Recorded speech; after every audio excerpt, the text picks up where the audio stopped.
خطرناک بیماریاں جو انسان کے اندر پوشیدہ ہوتی ہیں ان سے بچنے کے لیے حفظ ماتقدم کے طور پر کون سی دعائیں کرنی چاہیے؟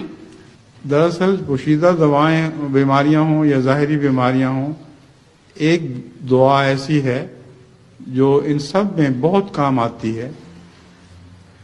اللہم انت الشافی لا شفاء الا شفاؤک فاشف مرضانا شفاء کاملا عاجلا لا یغادر سقما۔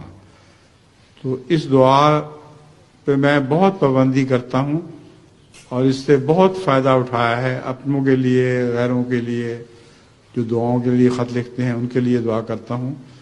تو یہ دعا کیا کریں، اللہم انت الشافی لا شفاء الا شفاؤک فاشف مرضانا شفاء کاملا عاجلا لا یغادر سقما۔ اے میرے خدا، شفا دینے والا تو ہی ہے، تیری شفا کے سوا اور کوئی شفا نہیں ہے، بس ہمارے مریضوں کو اچھا کر دے، شفا دے دے، شفا جلدی کامل، ایسی شفا کہ اس کے بعد بیماری کا بد اثر باقی نہ رہے۔